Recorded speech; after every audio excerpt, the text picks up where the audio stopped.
శ్రీ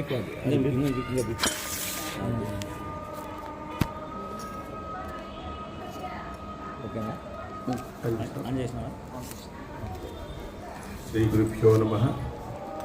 హరి ఓం. ఓం నమో భగవతే వాసుదేవాయ.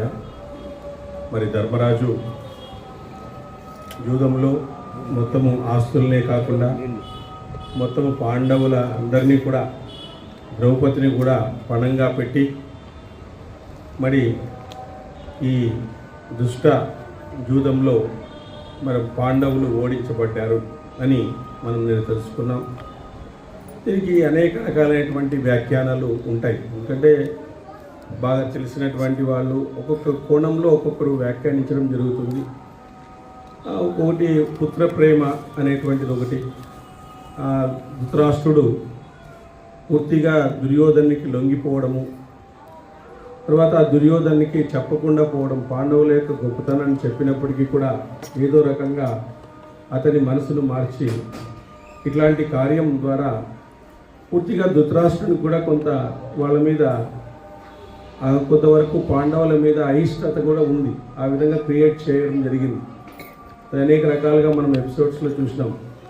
కాబట్టి ఆ విధంగా పుత్ర ప్రేమ వలన ఆ విధంగా భగవద్గీతలోనే ఫస్ట్ శ్లోకంలోనే అంటాడు కదా, ధర్మక్షేత్రే కురుక్షేత్రే సమవేత యుస్తర్వ మామకా పాండవాశ్చైవ కిము కుర్వతి సంజయ అంటాడు. అక్కడే తెలుస్తుంది. అక్కడే మా కౌరవులు పాండవులు, మా కౌరవులు అంటాడు. మా కౌరవులు పాండవులు ఏం చేస్తున్నారు అని అడుగుతాడు. అంటే వాళ్ళు వేరే చేసేసినాడు ఆల్రెడీ. మా కౌరవులు పాండవులు ఏం చేస్తున్నారు నాకు చెప్పు అని చెప్పి అడుగుతాడు. ఫస్ట్ శ్లోకంలోనే అంటాడు, ధర్మక్షేత్రే కురుక్షేత్రే సమవేత యుధిష్ఠిరవ మామకా పాండవాశ్చైవ కిము కుర్వతి సంజయ అంటాడు. అంటే అక్కడే డిఫరెన్స్ చేసేసినాడు. వాళ్ళు ఏం చేస్తున్నారు అక్కడ, మా కౌరవులు పాండవులు అంటాడు. మా పాండవులు అనలేడు. అక్కడే డిఫరెన్స్ చేసేసినాడు అనమాట. ఆ విధంగా ఆయనలో ఒక రకమైనటువంటి అయిష్టతను వీళ్ళందరూ కూడా క్రియేట్ చేయడం అనేటువంటిది జరిగింది. తర్వాత ఇప్పుడు ద్రౌపదిని సభలోకి ఈడ్చుకొని వస్తున్నారు.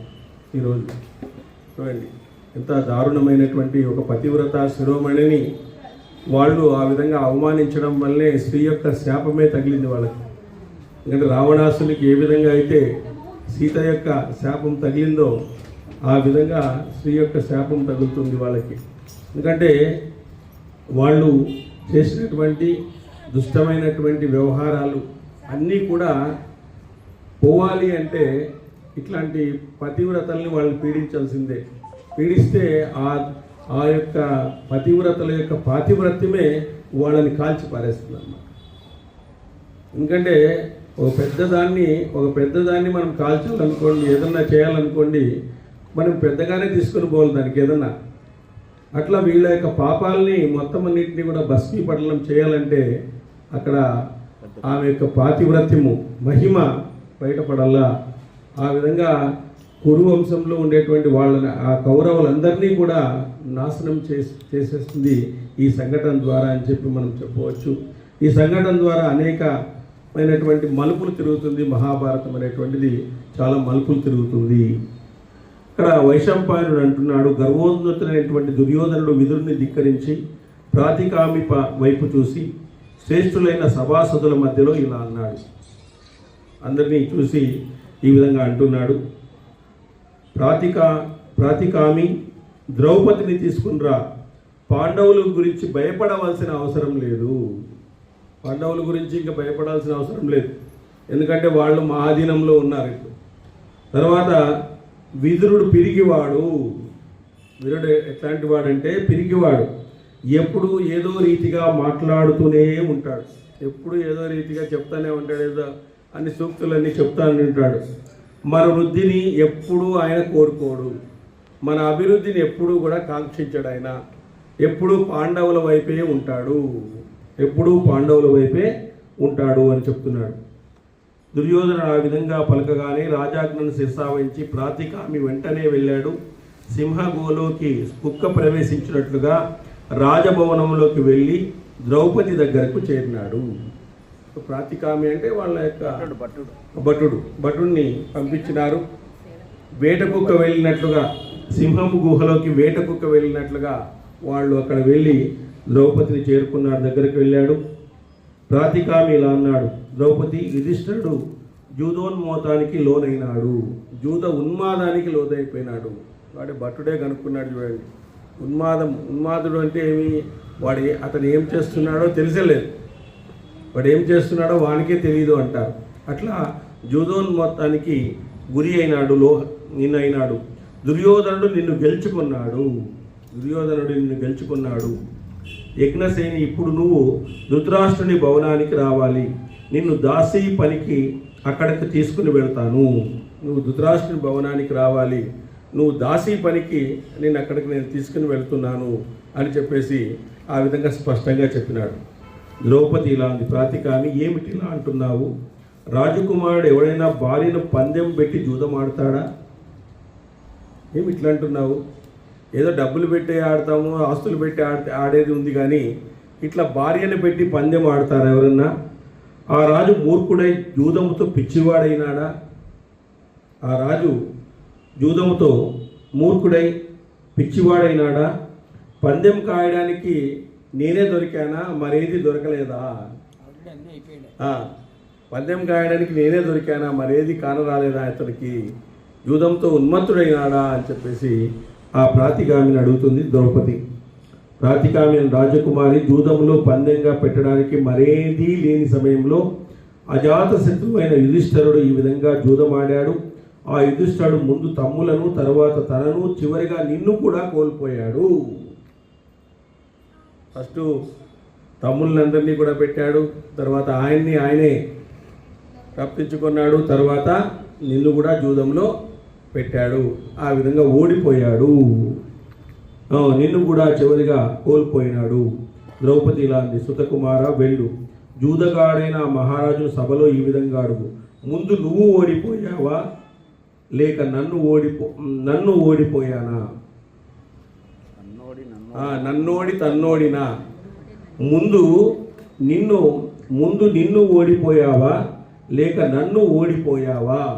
నన్ను ఓడిపోయినావా నువ్వు ఓడిపోయినావా చెప్పు ఫస్ట్ అని చెప్పేసి ఆ విధంగా అడుగుతాడు. ఆ విధంగా అడిగితే, ఈ విషయం తెలుసుకుని తర్వాత నన్ను తీసుకెళ్ళవచ్చు. ఇది తెలిసిన తర్వాత దుఃఖితనైనటువంటి నేను సభకు వెళ్తాను. ఇక ఆయన ఓడిపోయినాడా, నేను ఓడిపోయినానా, ఏమిటి ఇదంతా కూడా?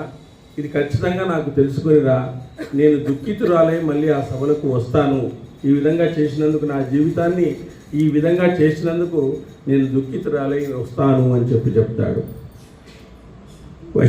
ప్రాతికామి సభలో ప్రవేశించి రాజుల సమక్షంలో యుధిష్ఠిరునకు ద్రౌపది మాటను వినిపించినాడు. ఏ వస్తువుపై ఆధిపత్యం కలిగి నువ్వు నన్ను ఓడిపోయినావు? ముందు నిన్ను ఓడిపోయావా లేదా నన్నే ముందు ఓడిపోయావా అని ద్రౌపది అంటుంది. నన్నోడి తన్నోడినా అని చెప్పేసి ఆ విధంగా అడుగుతాను. యుధిష్ఠిరుడు నిశ్చేష్టుడైనాడు. ఆ పదానికి, ఆయన చెప్పినటువంటి దానికి నిశ్చేష్టుడైపోయినాడు. ప్రాణాలు పోయినట్లయింది. మంచో చెడో ఏ సమాధానము చెప్పలేకుండా పోయినాడు. సమాధానం లేనటువంటి ప్రశ్న అయిపోయింది. ఆమె అంటే, నువ్వు ఏ వస్తువును ఆధిపత్యం కలిగి నువ్వు నన్ను ఓడిపోయావు? ఏ వస్తువు ఆధిపత్యం, ఎంత ఆధిపత్యం ఉంటుంది నీకు నా మీద అనేటువంటిది ఇక్కడ చెప్పింది. దుర్యోధనుడు అన్నాడు, ద్రౌపది ఇక్కడికి వచ్చి ఈ ప్రశ్నను అడగమను.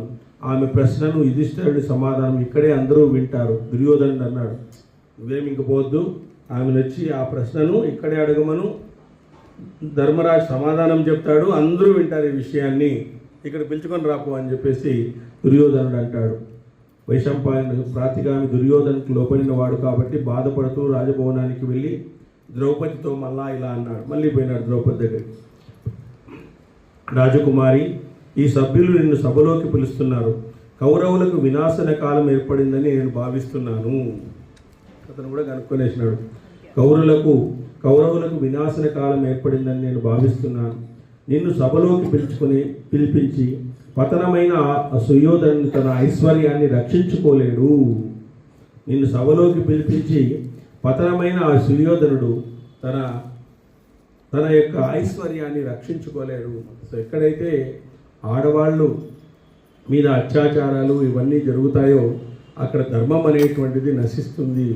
కాబట్టి ధర్మం అనేటువంటిది ఎక్కడైతే నశిస్తుందో సంపదలన్నీ కూడా నశించిపోతాయి అనేటువంటిది లోకం యొక్క నానుడి. కాబట్టి ఇది ధర్మం అనేటువంటిది అంతరించిపోతుంది. ద్రౌపది ఇలా అంది, సూతపుత్ర, విధి ఈ విధంగా నిర్ణయించారు. పెద్దవారికైనా చిన్నవారికైనా సుఖ దుఃఖాలు తప్పవు.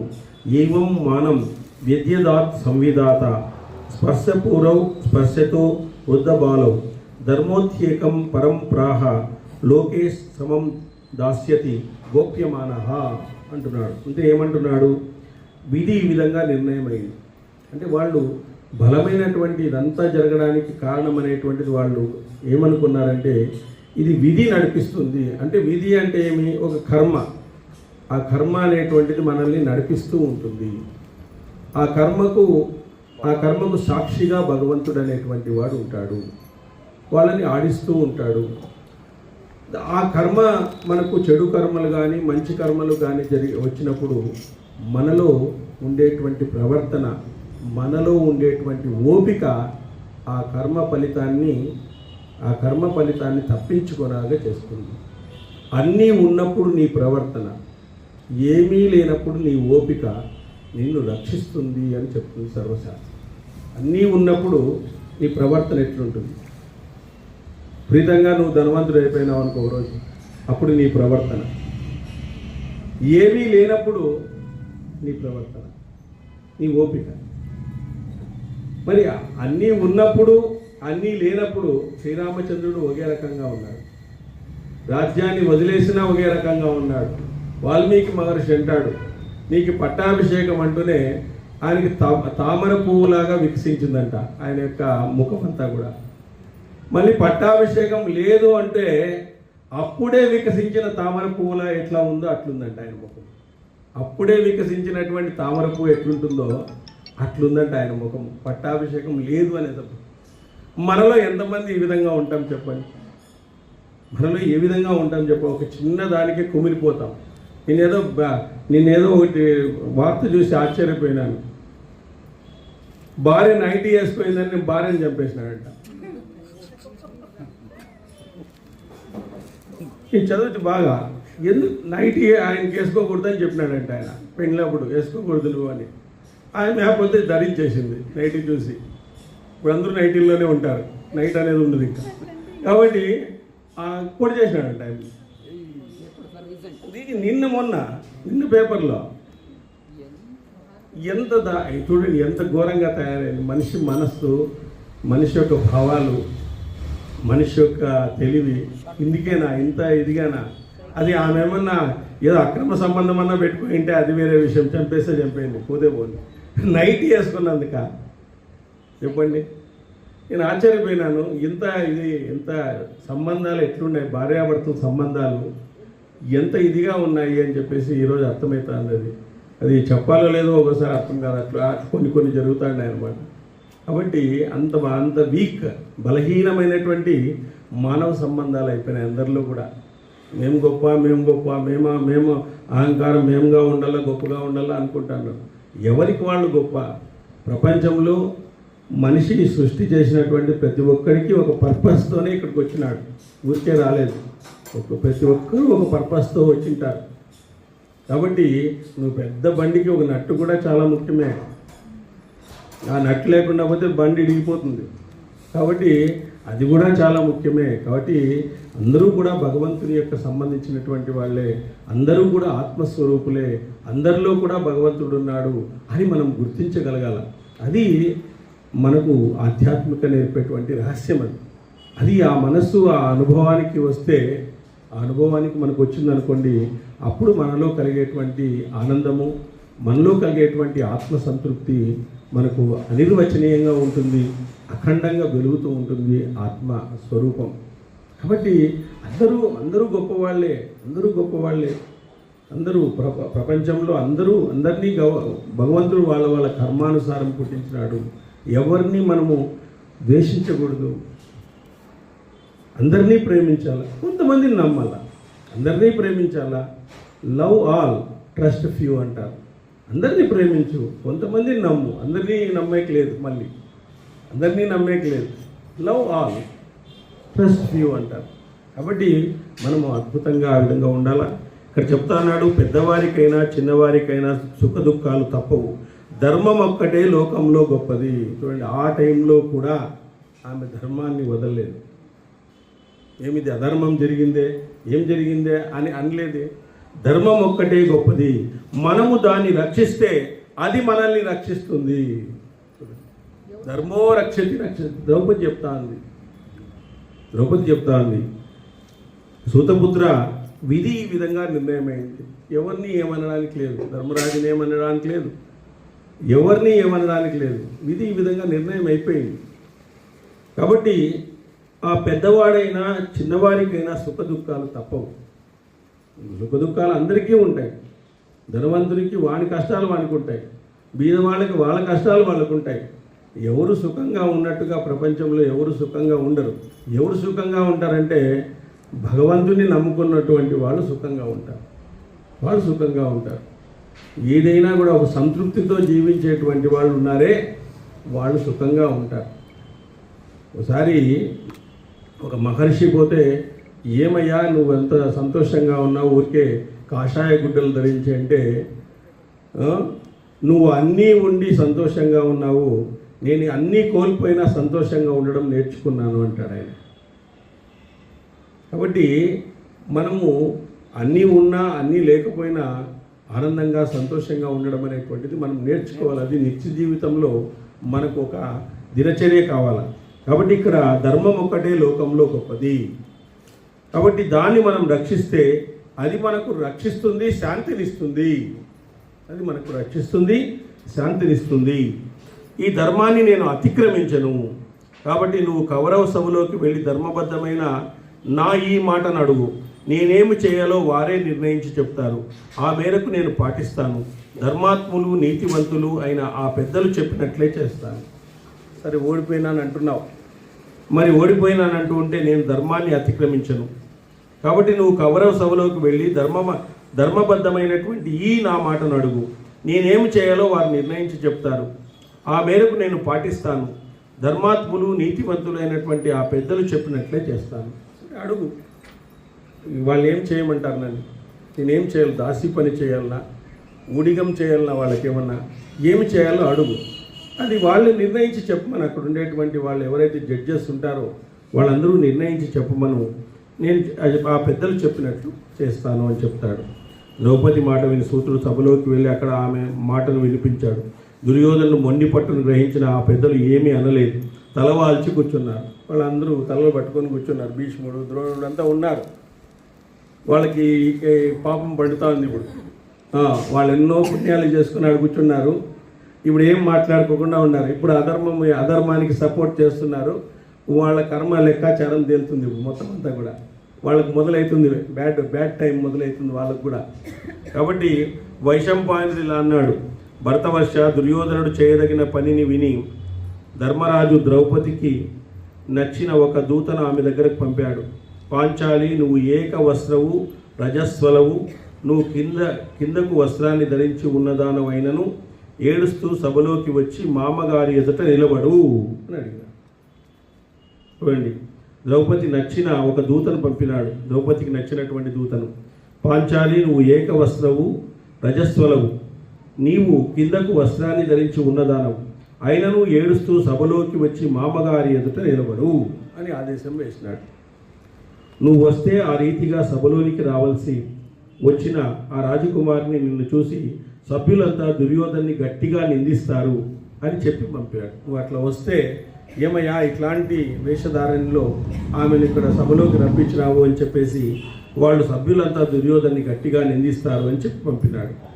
రాజా బుద్ధిమంతుడైన ఆ సూతుడు వెంటనే ద్రౌపది భవనానికి వెళ్ళి ధర్మరాజు నిశ్చయాన్ని ఆమెకు నివేదించినాడు. మహాత్ములైన పాండవులు దీనులై దుఃఖిస్తూ సత్యబద్ధులై ఉన్నారు, దీనిని గమనించడం లేదు. వాళ్ళందరూ కూడా దీనావదనంతో ఉన్నారు. పాండవులు దీనావదనం చూసి పరమానందభరితమైనటువంటి దుర్యోధనుడు, రాతికామి, ద్రౌపదిని ఇక్కడ తీసుకునిరా, ఆమె ఎదుటే కౌరవులు సమాధానం చెప్తారు. ఆమె ఫస్ట్ తీసుకునిరా ఇక్కడికి, ఆమె ఎదుటే కౌరవులందరూ సమాధానం చెప్తారు అని చెప్తాడు. అప్పుడు ఆపై దుర్యోధన వశవర్తి అయినటువంటి సూతుడు ద్రౌపది కోపానికి భయపడి తన మానవమానాలను పరీక్షగా ద్రౌపదితో ఏం చెప్పమంటారు అని మరలా అడిగినాడు. ఇంకొక దూతను పంపిస్తారు ద్రౌపది దగ్గరికి. ఏం చెప్పమంటారు అని అడిగారు. దుర్యోధనుడిలాను దుశ్శాసన, సేవకుడైన సూతపుత్రుడు మందమతి భీముణ్ణి చూసి భయపడుతున్నాడు. నువ్వే వెళ్ళి ద్రౌపదిని తీసుకొనిరా. పరాధీనులైన పాండవులు నిన్నేమి చేయగలరు? దుశ్శాసనని పంపిస్తున్నాడు. దుశ్శాసన, నా సేవకుడైన సూతపుత్రుడు మందమతి భీముని చూసి భయపడుతున్నాడు. నువ్వే వెళ్ళు. ఈ సేవకుడిని పంపిస్తే వాళ్ళు భీముని చూసి వాళ్ళు భయపడతా అన్నారు. నువ్వే వెళ్ళి అక్కడికి. నువ్వే వెళ్ళి ద్రౌపదిని తీసుకునిరా. పరాధీనులు అనేటువంటి పాండవులు నిన్నేమి చేయగలరు? ఇప్పుడు ఏం లేదు, వాళ్ళకి అధికారం లేదు, ఇంకా పూర్తిగా వాళ్ళు మన అధీనంలో ఉండిపోయినారు, సత్యవ్రతులై ఉన్నారు వాళ్ళు. అప్పుడు సోదరుడు శాసనాన్ని విని దుశ్శాసనుడు లేచి కన్నెర చేసి మహారథులైన పాండవుల భవనంలోకి ప్రవేశించి రాజకుమారి అయినటువంటి ద్రౌపదితో ఇలా అన్నాడు. పాంచాలి రా, జూదంలో నిన్ను గెలుచుకున్నాం. సిగ్గు విడిచి దుర్యోధన్ని చూడు. విశాల నేత్ర, కౌరవులను సేవించు. ధర్మబుద్ధితో నిన్ను పొందాం. సభలోకి రా అన్నాడు. మేము ధర్మరాజు జూదంలో ఒడ్డినాడు, ఆ విధంగా నిన్ను గెలుచుకున్నాం. సిగ్గు విడిచి నువ్వు ధర్మరాజును చూడు, ఆ దుర్యోధన్ని చూడు. విశాల నేత్ర, కౌరవులను సేవించు. ధర్మబుద్ధితో నిన్ను పొందినాం. మేమేం అన్యాయంగా ఏం కాలేదు, మేము జూదంలో ఓడించే పొందినాం, వెయిట్ రాయల్గా పొందినాం. సభలోకి రా అన్నాడు. ఆ మాట విని దుఃఖించిన ద్రౌపది లేచి వివర్ణమైనటువంటి ముఖాన్ని చేతిలో తుడుపుకొని ఆర్తయి వృద్ధుడైన ధృతరాష్ట్రుడి అంతఃపుర కాంతులున్న వైపు పరుగునెత్తింది. అంటే ధృతరాష్ట్రుని మందిరానికి పరిగెత్తింది. అంతఃపుర కాంతులు ఉండేటువంటి ధృతరాష్ట్ర. అప్పుడు దుశ్శాసనుడు రోషంతో గర్జిస్తూ వేగంగా ఆమెను వెంబడించాడు. నల్లగా ఉంగరాలు తిరిగి ఉన్న ఆ ద్రౌపది దీర్ఘ కేశాలను పట్టుకున్నాడు. జుట్టు పట్టుకునేసినాడు. ఆమె పరిగెత్తిపోతూ ఉంది. ఇతను వెంబడించినాడు. ధృతరాష్ట్రుని మందిరంలోకి ప్రవేశిస్తాంది. ఈయనపై జుట్టు పట్టుకున్నాడు. రాజసూయాగం అనే మహాక్రతువులో అపవృద్ధ స్నానముతో మంత్ర పవిత్రులైన నీటితో తడిపిన ఆ ద్రౌపది కురులు పాండవ పరాక్రమాన్ని పరిహసించి దుశ్శాసనుచే బలత్కారంతో లాగబడినాయి. సో ఆమె యొక్క కురులు ఎట్లాంటివంటే పాండవ నీటితో తడిచిన అభ్యంగన స్నానంతో మంత్ర పవిత్రమైనటువంటి నీటితో తడిచినటువంటి ఆ ద్రౌపది కురులు పాండవ పరాక్రమాన్ని పరిహసించి దుశ్శాసనుడైనటువంటి వాణి చోట బలత్కరించబడి లాగబడ్డాయి అని చెప్పినారు. దీర్ఘకేసి, ఆమెకు చాలా ఎక్కువగా ఎంట్రుకలు ఉండేవి. అయినటువంటి ద్రౌపదిని దుశ్శాసనుడు అంతమంది భర్తలున్న అనాథ వలె లాక్కొని పోయాడు. అప్పుడు ఆమె ఆర్తురాలు పెనుగాలి అరటిని ఊపేసినట్లుగా దుశ్శాసనుడు ఆమెను లాగి పారేశాడు. పెనుగాలి వచ్చినప్పుడు ఈ అరటి చెట్టు ఏ విధంగా పడిపోతుందో ఆ విధంగా దుశ్శాసనుడు ఆమెను గట్టిగా లాగేసినాడు. ఈ విధంగా లాగబడుతున్న ద్రౌపది శరీరాన్ని కుదింపజేసుకుని మెల్లిగా రజస్వరాలను ఏకవస్త్రను రజస్వరాలను బుద్ధిహీనుడా, దుర్మార్గుడా, నన్ను సభలోకి కొనిపోకూడదు. నేను రజస్వరంలో ఉన్నాను, తర్వాత నేను ఏకవస్త్రంతో ఉన్నాను, నన్ను ఆ విధంగా సభలోకి నువ్వు తీసుకోపోకూడదు అని అడిగాను. అప్పుడు దుశ్శాసనుడు ఆమెను జుట్టును మరింత గట్టిగా పట్టి ఏదో అనబోయాడు. యజ్ఞశ్రేణి రక్షణకై జీర్ణువు పాపహర్త నరరూపుడైనటువంటి కృష్ణుని పిలుస్తూ ఆమెను ఆక్రోశించింది. గట్టిగా కృష్ణ కృష్ణ కృష్ణ అని చెప్పేసి గట్టిగా పిలిచేసింది అనమాట. ఆమెకి ఏం చేయాలో అర్థం కాలేదు. ఇక్కడ కృష్ణుని పిలుస్తూ ఆక్రోశించింది. దుశ్శాసనుడు ఇలా అన్నాడు, యజ్ఞసేని, నువ్వు రజస్వలవు కావచ్చు, ఏక వస్త్రవు కావచ్చు, వివస్త్రమైనా కావచ్చు, జూదంలో నిన్ను గెలుచుకున్నావు, దాసీనయ్యావు, కాబట్టి మా ఇష్ట ప్రకారము దాసుల మధ్యనే నివసించాలి. నువ్వు ఏ విధంగా అయిపో, నువ్వు ఏమైనా ఉండొచ్చు, మేము నిన్ను గెలుచుకున్నాం, నువ్వు కంపల్సరీ రావాల్సిందే, నువ్వు మా ఇష్ట ప్రకారం దాసుల మధ్యలోనే నివసించాలి. మా దాసీ జనం ఏ విధంగా అయితే మాకంతా కూడా పరిచర్యలు చేస్తారో ఆ విధంగా నువ్వు జీవించాల్సిందే అని చెప్పేస్తున్నాడు. ద్రౌపది చెదిరిన కురులు, జారిన వస్త్రం, సిగ్గుతో అసహనంతో మండిపోతూ ఉంది. దుశ్శాసనుడు ఈడ్చుతూ ఉంటే ద్రౌపది మెల్లిగా ఇలా అంది. అతను ఈడ్చుకొని పోతుంటే ద్రౌపది ఇలా అంది. ద్రౌపది, ఈ సభలోని వారంతా శాస్త్రవేత్తలు, కర్మిష్ఠులు, ఇంద్రతుల్యులు, గురుస్థానీయులు, గురువులు కూడా. వారి మధ్య ఈ విధంగా నిలవడం నాకు తగినది కాదు కదా. ఎంతమంది ఉన్నారు? సత్యవంతులు ఉన్నారు, ధర్మాత్ములు ఉన్నారు, గురు పుంగవులు ఉన్నారు, తర్వాత ఇంద్రతుల్యులు ఉన్నారు, శాస్త్రవేత్తలు ఉన్నారు. వాళ్ళ మధ్యలో నేను ఏకవస్త్రధారిని అయి ఈ విధంగా నిలవడం ఏమన్నా కూడా సాధ్యమవుతుందా? ఈ విధంగా నిలవడం అనేటువంటిది నాకు తగినది కాదు కదా అని అడిగింది. క్రూరకర్ముడా, దూరాచారుడా, నన్ను లాగవద్దు, వివస్త్రను చేయవద్దు. ఇంద్రునితో పాటు దేవతలందరూ మీకు సహాయంగా నిలిచినా సరే పాండవులు నిన్ను సహించరు. వీళ్ళెవరు మీరు ఏమి చేసినప్పటికీ కూడా పాండవులు నిన్ను సహించరు. పాండవులు నిన్ను ఎప్పటికీ సహించరు. వాళ్ళు అలాంటి ద్రోహ బుద్ధిని నువ్వు ఈరోజు చేస్తున్నావు సభలో అని చెప్పేసి అంటాను. మహాత్ములైన ధర్మాత్ముడు, ధర్మజుడు ధర్మమునందే నిలిచేవాడు. ధర్మము సూక్ష్మమైనది, నిపుణులు మాత్రమే దాన్ని గ్రహించగలుగుతారు. ధర్మాన్ని మనము అందరూ తెలుసుకున్నాం అంటారు. అసలు ధర్మ సూక్ష్మాన్ని మనం తెలుసుకోలేకుండా పోతాము. ఒకసారి ధర్మ సూక్ష్మము ఎవరు తెలుసుకుంటారంటే నిపుణులు తెలుసుకుంటారు. అంటే దాంట్లో ఒక స్కిల్, ఆ సంఘటన యొక్క ఆధారంగా దాని వెనుక ఉండేటువంటి ఒక పరమార్థాన్ని, ఒక మంచి అర్థాన్ని, ఒక విశిష్ట అర్థాన్ని వాళ్ళు గ్రహించగలుగుతారు. ఆ విధంగా పురాణ పఠనం చేయడం ద్వారా అనేక మంది పెద్దలు ఒక్కొక్క డైమెన్షన్స్లో వాళ్ళు గ్రహించగలుగుతారు. దాన్ని అందరూ కూడా ఒక్కోసారి ఆ స్కిల్కు సంబంధించినటువంటిది భగవంతుడే కూడా ఇస్తాడు.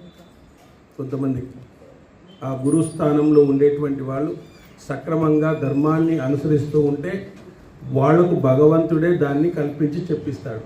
ఎందుకంటే భగవంతుడు కూడా దాన్ని వింటుంటాడు కాబట్టి.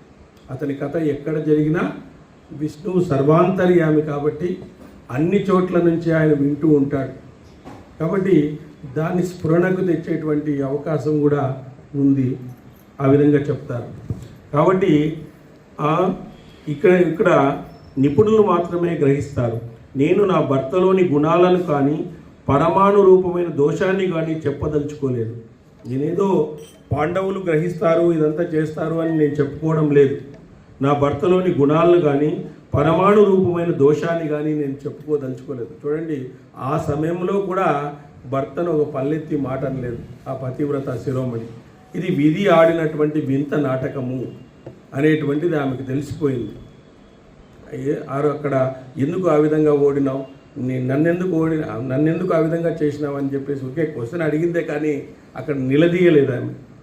ఈ కురువీరుల మధ్య రజస్వరైన నన్ను ఈ తీరుగా లాగడం తగని పని. ఇక్కడ ఒక్కడు కూడా నువ్వు చేస్తున్న పనిని నిందించడం లేదు.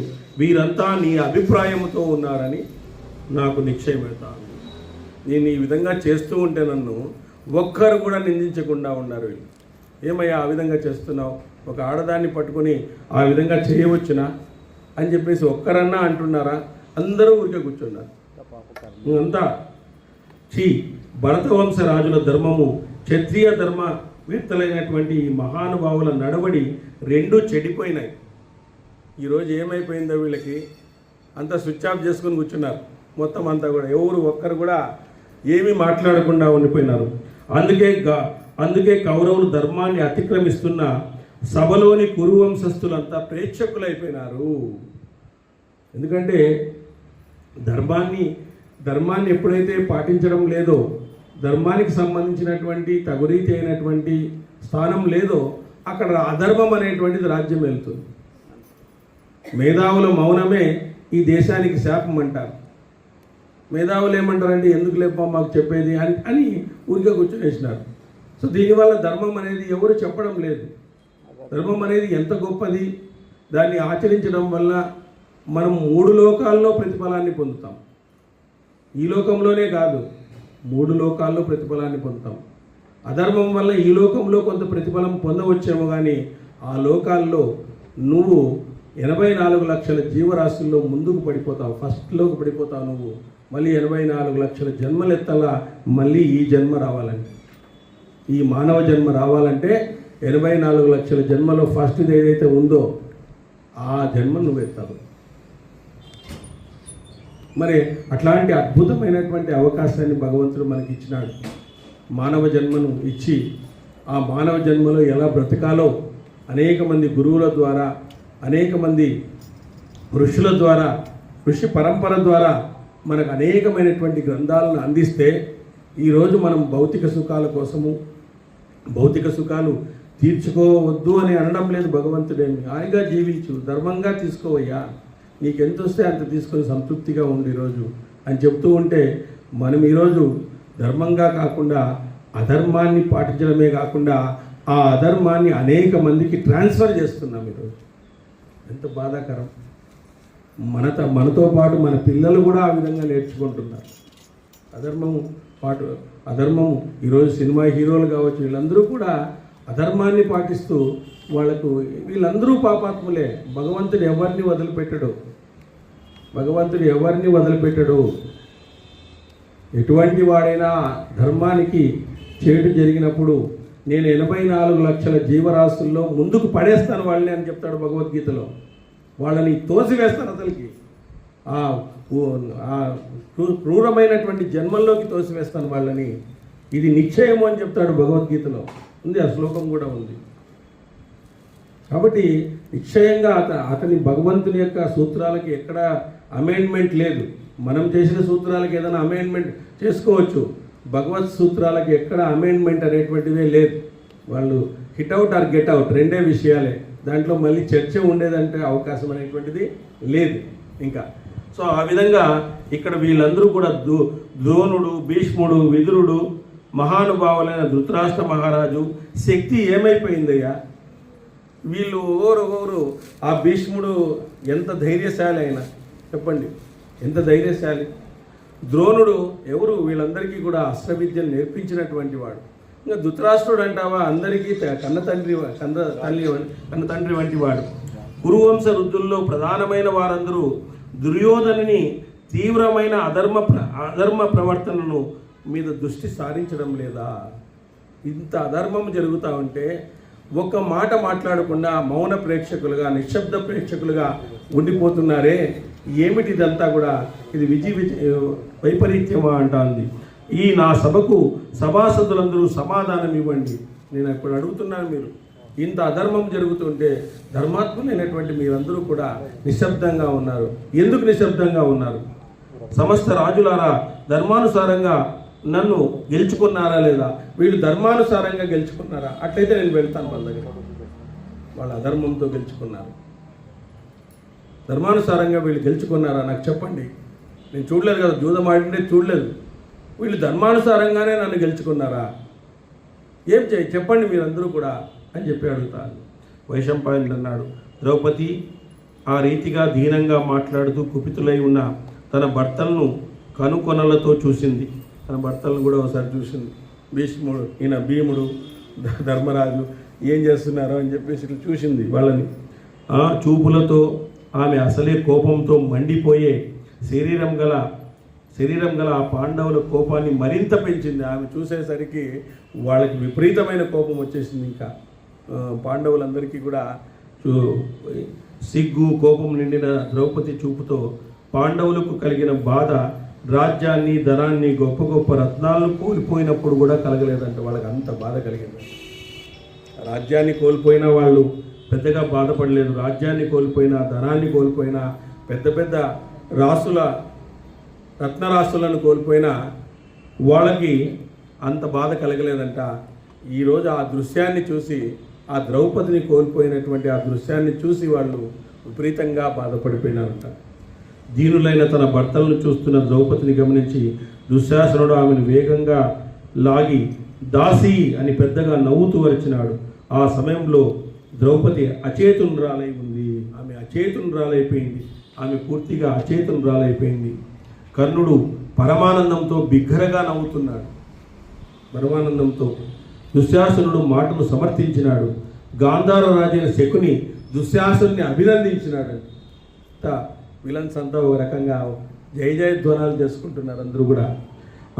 కర్ణుడు, శకుని, దుర్యోధనుడు తప్ప మిగిలిన సభలో ఊరవబడుతున్న ఆ ద్రౌపదిని చూసి ఎంతో మిగతా వాళ్ళందరూ కూడా దుఃఖిస్తూ ఉన్నారంట. అందరూ కూడా భీష్ముడు ఇలా అన్నాడు, సౌభాగ్యవతి, ధర్మము సూక్ష్మమైంది కాబట్టి నీ ప్రశ్నను స్పష్టంగా విచారించలేను. తనది కాని దాన్ని పందెంగా ఎవడు పెట్టలేడు. స్త్రీ ఎప్పుడు భర్త తోటిదే. ఇవన్నీ ఆలోచించకుండా ఏమి చెప్పలేను. భీష్ముడు అన్నాడు, సౌభాగ్యవతి, ధర్మం సూక్ష్మమైంది కాబట్టి నీ ప్రశ్నను స్పష్టంగా విచారించలేను. తనది కాని దాన్ని పందెంగా ఎవడు పెట్టలేడు. ఇప్పుడు భార్య యొక్క అనుమతిని తీసుకోవాలి కదా. ఎంత భార్య అయినా భార్య యొక్క అనుమతిని తీసుకునే నువ్వు పందెంగా పెట్టాలి. భార్య అనుమతి లేనిదే నువ్వు తీసుకుంటే పందెంగా పెట్టినావు. స్త్రీ ఎప్పుడు భర్తకు తోటిదే. ఇవన్నీ ఆలోచించకుండా ఏమీ చెప్పలేను. ఇంకా అనేక విషయాలు ముడిపడి ఉన్నాయి. దీన్ని ఆలోచించకుండా ఏమి చెప్పలేను. ధర్మరాజు సమృద్ధమైన భూమినంతా ఆయన వదులుకుంటాడు కానీ ధర్మాన్ని విలువడు. అటువంటి ధర్మరాజే ఓడిపోయాడని అంగీకరించాడు.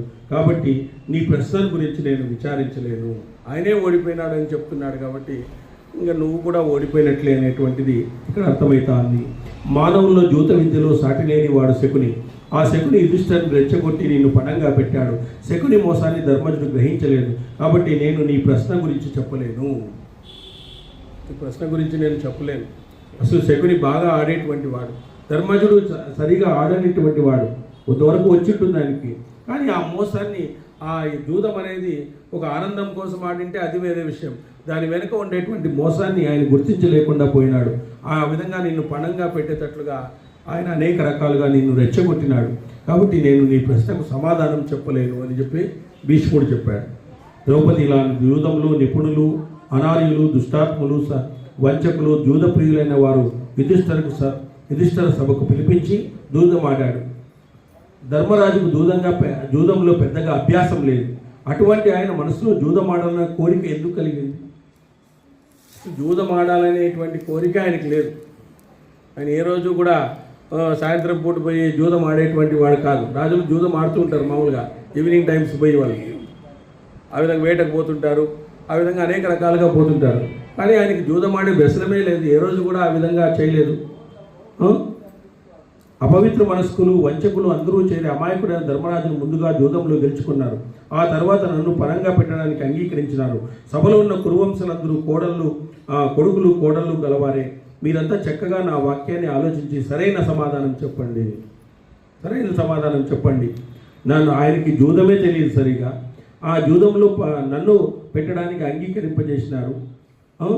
ఆ విధంగా అటువంటి మనసులో ఆయనకి జూదం ఆడాలనేటువంటి కోరిక ఎందుకు కలిగిందో చెప్పండి అసలు ఫస్ట్. పెద్దలు లేని సభయే కాదు, ధర్మము చెప్పని పెద్దలే కాదు. పెద్దవాళ్ళని ఏమిటి కనేది వాళ్ళని? ధర్మమే చెప్పుకుంటే సత్యహీనులైన ధర్మం కాదు, సత్యహీనమైనటువంటి ధర్మం కాదు, కపటత్వంతో కూడిన సత్యమే కాదు. సత్యం అంటే కపటత్వం ఉండదు, ధర్మం అంటే కపటత్వం ఉండదు. కాబట్టి ఇది ఏది కాదు, ఇది అంతా మొత్తం అధర్మంగా నిండుకొనింది. ఈ రీతిగా దీనంగా మాట్లాడుతూ ఏడుస్తూ దీనిరైన భర్తలను చూస్తున్న ద్రౌపదితో దుశ్శాసనుడు పరుషంగా, అప్రియంగా, కఠినంగా ఎన్నో మాట్లాడినాడు. ద్రౌపది రజస్వల, ఆమె ఉత్తరీయం జారి ఉన్నది. తగిన రీతిగా దుశ్శాసనుడు ఆమెను ఈడ్చుతున్నాడు. అది చూసి భీమసేనుడు ధర్మజుని వైపు కూడా చూసి నిస్సాయస్థితిలో తీవ్ర కోపాన్ని ప్రదర్శించినాడు. ధర్మరాజుని చూస్తాడు, ఏమీ చెప్పలేడు. చాలా కోపం వస్తుంది ఆయనకి. ఆ ద్రౌపదిని ఈడ్చుతూ ఉంటే విపరీతమైనటువంటి కోపం వస్తుంది. ఆ విధంగా అందరూ అణుచుకొని ఉండడం అనేటువంటిది జరిగింది. అక్షరపదృష్టం మాత్రాహీనం చేద్భవే సర్యం చమ్యతాదేవ నారాయణ నమోస్తుతి.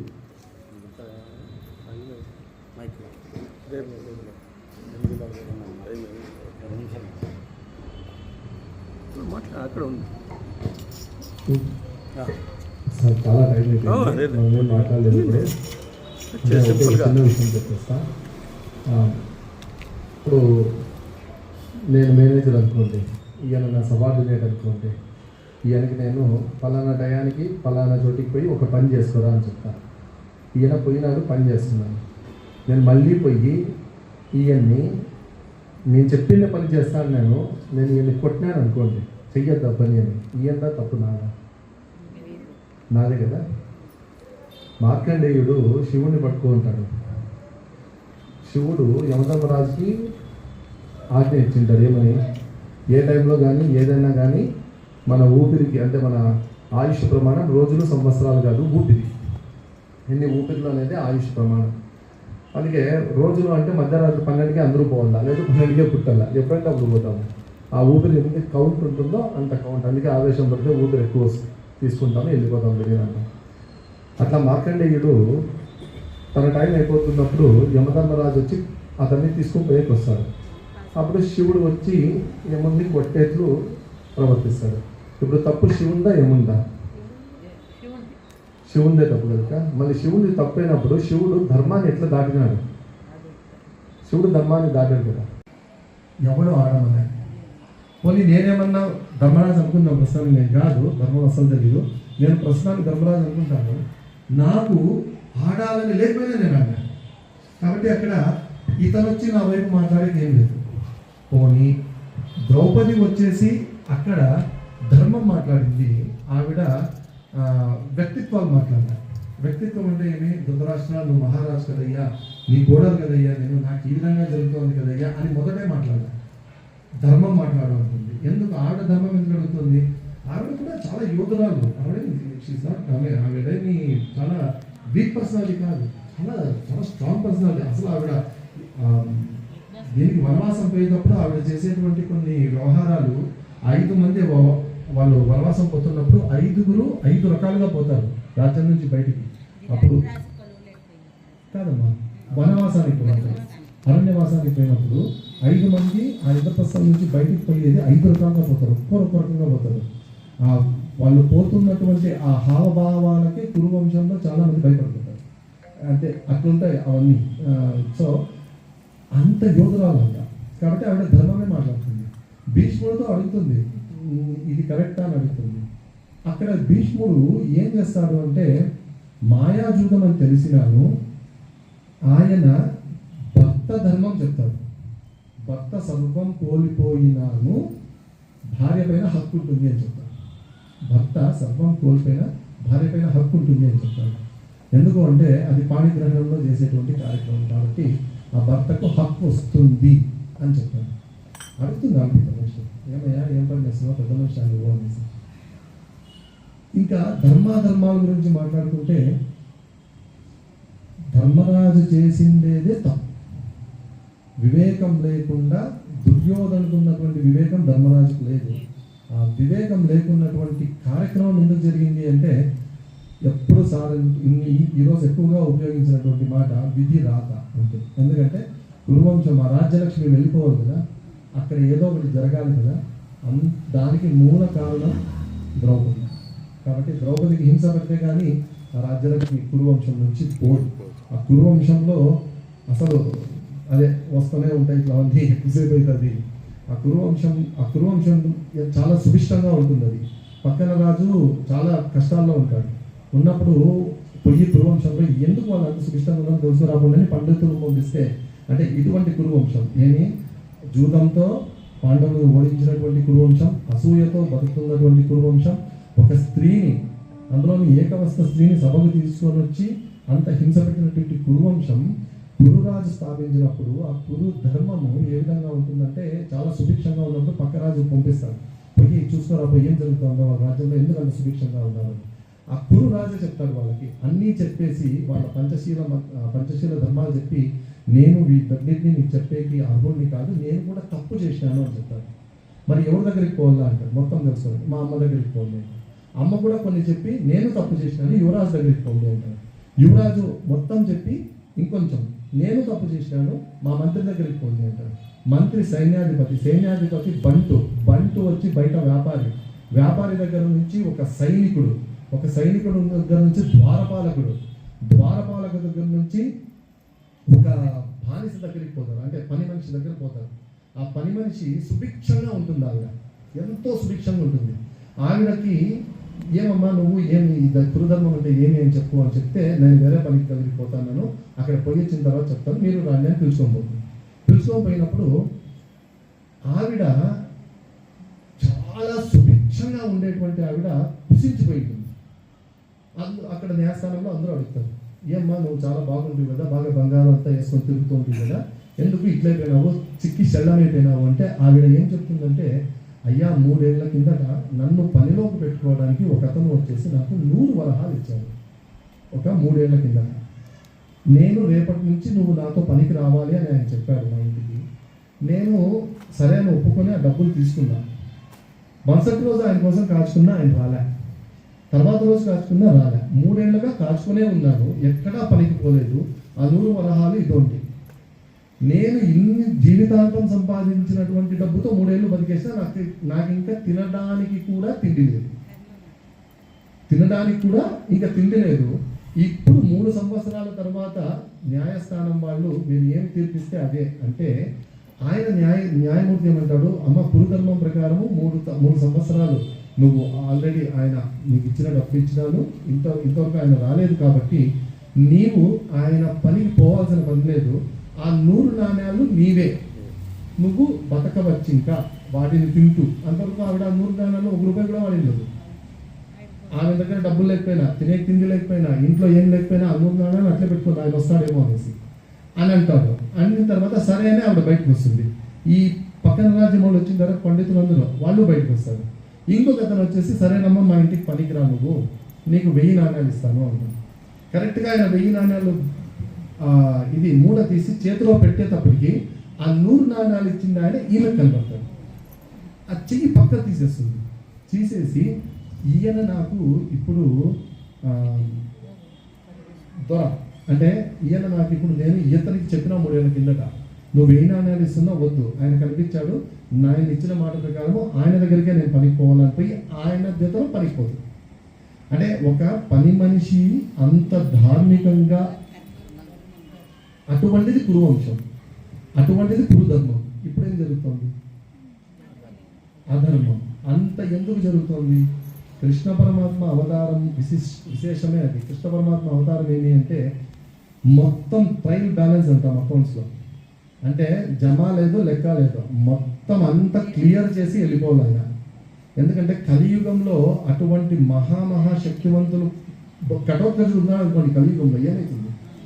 లేదు కర్ణుడు ఉన్నాడు, దుర్యోధన లాంటి ఉందని ఏమవుతుంది? అంటే ఉన్నారు ఇప్పటికీ కొంతమంది, కానీ ఏమవుతుంది? అంత శక్తివంతులు. మొత్తం కలియుగం ప్రారంభమయ్యేటప్పటికీ వీళ్ళ అంశాలన్నీ తీసుకెళ్ళిపోవాలి కృష్ణుడు. అందుకే ఆయన కృష్ణ అవతారం తీసుకోండి, గోలోకాన్ని ఇక్కడ పిలుచుకొచ్చుకున్నాడు. ఎందుకంటే ఇదంతా సామాన్యమైన సహస్ర కవచుడు కర్ణుడు, సామాన్యమైన అవడం ఎంత శక్తి సంపన్నుడు వాడు. ఒక్క కవచం కొట్టాలంటే ఏకకాలంలో 1000 సంవత్సరాలు తపస్సు, 1000 సంవత్సరాలు యుద్ధం చేయాలి. అందుకే ట్రైన్స్ వస్తారు కవలలు, ఒకరు తపస్సు, ఒకరు యుద్ధం. అటువంటి వాడు కర్ణుడు, సామాన్యమైన కాదు. భీష్ముడు, వసువు. భీష్ముడు చచ్చిపోవాలి, వెళ్ళిపోదా? భీష్ముడు బతుకుంటే ఎంత కష్టం కలియుగంలో. శక్తి గలవాడు. ద్రోణాచార్యుడు, బృహస్పతి అంశ, ఎంతెంతమంది. ఆ ధృతరాష్ట్రుడు, దుశ్శాసనుడు కూడా ఆ సహస్ర కవచుని అంశంతోనే పుట్టింటారు. వీళ్ళందరినీ క్లియర్ చేసుకుని ఆయన పోవాలి అంటే పెద్ద విషయం. దుర్యోధనుడు కలిలో సగమే, పూర్తి కలి కాదు, సగమే. అటువంటి అందరినీ తీసుకెళ్ళిపోవాలి ఆయన. ఎంతమంది అందరూ పూర్వజన్మలో పుట్టిన వాళ్ళే మహాభారతంలో. అందరినీ తీసుకెళ్ళిపోవాలంటే పెద్ద విషయం జరగాల. ఆ పెద్ద విషయమే ద్రౌపది వస్త్రాపహరణం. అట్లా ఎంతో ఉంది దీంట్లో విషయము. ఈసారి హరి ఓం స్వస్తి.